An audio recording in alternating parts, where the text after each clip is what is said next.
It's the 2020 Coastal Pines Technical College Virtual Media Day, hosted by 912 Sports. Hello, my name is Bruce Tyson, Market President for Prime South Bank in Waycross. Good luck to all the 912 teams this season. We're excited that football is back on the horizon. Our heart is with our communities, so be safe, strive for excellence, and find your prime. Thank you, Sean Smoke and 912 Sports, for allowing us to participate in this year's Media Day. Best of luck to all.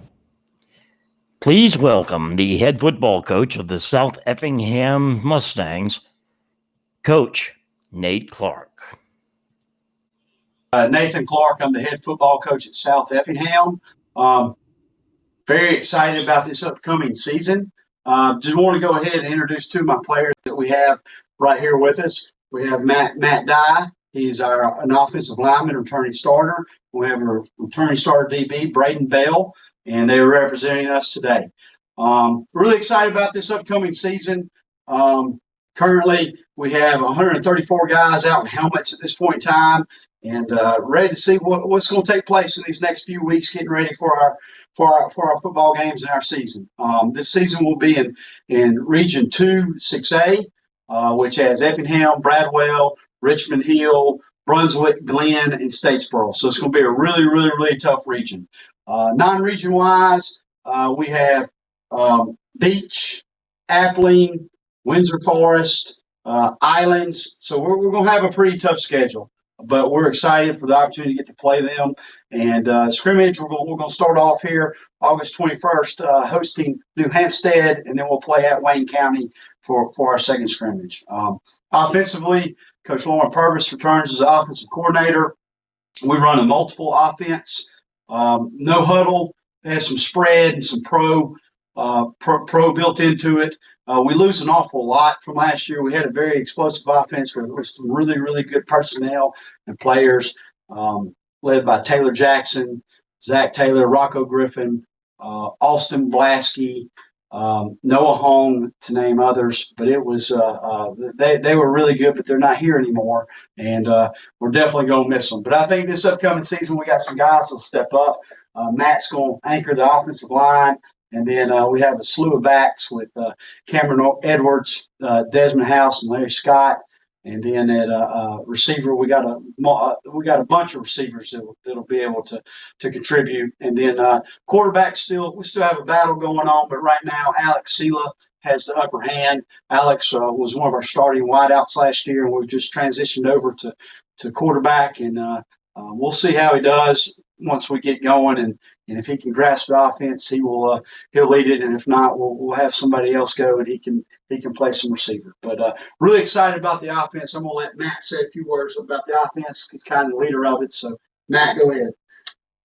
Well, I like to say about the offense is we have a lot of new guys having to step up, and they're coming out every single summer, every single practice, and just busting their tails every day, and that's all we can ask for our new offense. And I'm really excited for this season. I'm really excited to step up and lead the offense, and I'm just ready for football to start. Thank you, Matt. Good job. Matt's, like I say, he's a returning starter, did a great job for us on the anchored offensive line last year, and we're expecting really big things out of Matt. Now, defensively, our coordinator is going to be Donald Chumley. He's new to us. Coach Chumley was the head coach for years at Savannah Christian, won a state championship as a head coach, played in state championship games several other times. He's doing a fantastic job. He's bringing a 4-2-5 scheme in here. Lots of energy, very energetic on that side of the ball. They're getting to the football, flying around, having a good time. We lost some guys, but not quite as much on defense. We lost Hunter Tyndall as our leading tackler.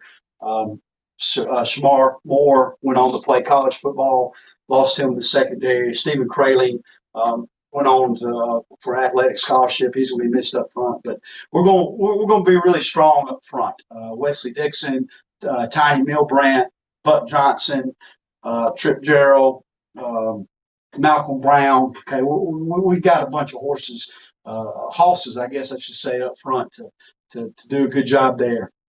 Cole Harrington, Malcolm Stevens will play linebacker for us. There might be we still have some others in contention, but they've had a really good summer.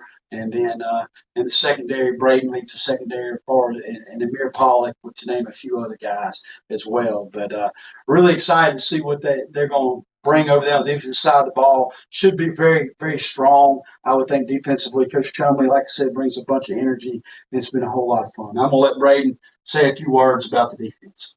What I like about the defense is how versatile it can be. Like we can switch from cover 2 to cover 3, play different sides, and then I like how like we can different players can play different positions. Like corners can go to safety, and I love the energy. Like we had way more energy than we had last year at this time, and that's what I'm like about it the most. Thank you, Braden. Braden, he played last year, did a great job for us. Expecting big things out of him. He's a multi-sport athlete.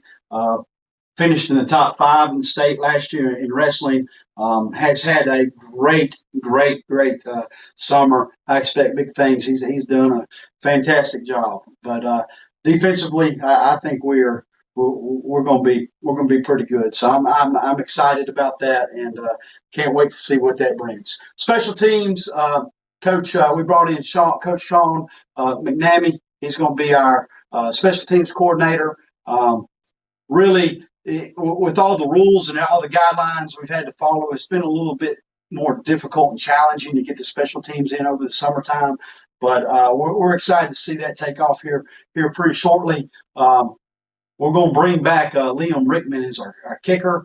Liam last year kicked for us, did a great job. He actually kicked a field goal to win the game in overtime against Jenkins, which was a really big opportunity and win for us. So having his experience, and his legs gotten a whole lot stronger, I think that we'll be pretty good there with the kicking. Punting, we lose Taylor Jackson. He averaged nearly 40 yards a punt. So anytime you lose somebody that had numbers that big, it's going to be a little difficult to replace. But we're excited to see who steps up and takes care of that. I think we'll be good on special teams. Coach Mack, he does a great job. He has tons of energy. So I think we'll be flying around and getting to the football.